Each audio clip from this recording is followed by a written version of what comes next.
Yo, what's up, yo, what's up mga kaibigan, mga bayan, and welcome dito sa ating brand new vlog today.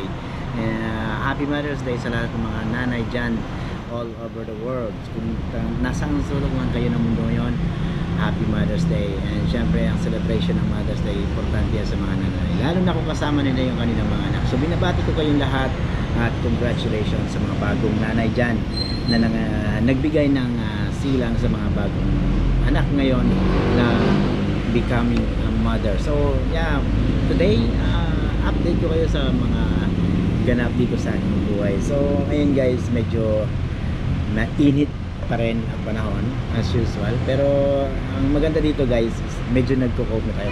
Totoo nga, mukhang pumuputi nga ako ngayon eh. Mas maganda yung kulay ko ngayon, mas maganda yung texture ng balat ko kumpara nung nasa Ireland ako sa Europe. Kasi doon kasi guys, yung klima, di ba? Sobrang lamig, lagi ka naka-jacket, feeling mo lagi kang dehydrated. Dito, lagi kang may pawis na kung saan napakaganda sa balat natin, di ba? Yun yung mga isang bagay na nararamdaman kong pagbabago sa aking pangangatawan.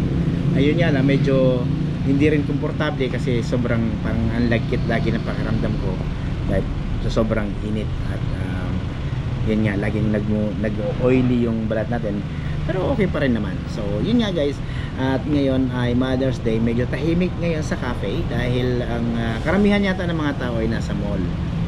So dahil may time tayo mag-vlog at mag-update, yung ginawa natin ngayon guys. At sana sa mga bago na nakakapanood ng aking video, huwag nyo kakalimutan kung bago lang kayo, subscribe nyo ako, hit nyo yung notification bell.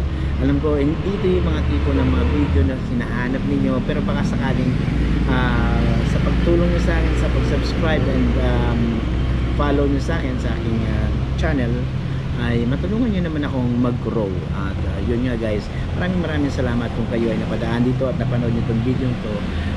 Hindi ko pa rin alam kung ano talaga yung niche ko para dito sa YouTube na to, pero ang alam ko lang ay magbibigay ako ng mga update from time to time kung ano yung nangyayari sa akin dito sa Pilipinas, ano yung ginagawa ko dito sa Pilipinas, at ano yung mga pinagkakabalan ko sa Pilipinas. And syempre sa mga darating nating mga pagpapasyal kung saan tayo dadali ng ating mga passport, kung makakalabas ba tayo ng bansa ngayong taon na to, makakapag-travel, mapupuntahan natin yung mga ibang bansa at makapag-tour tayo. So yun lang guys, yun lang yung update ko sa inyo. Maraming salamat. At kung bago lang po kayo, huwag nyo makalimutan akong supportahan by hitting the subscribe button at saka yung bell button dyan, para naman lagi ko kayong ma-update kung may mga video akong i-upload. Yun lang guys, maraming salamat and see you again sa ating next video.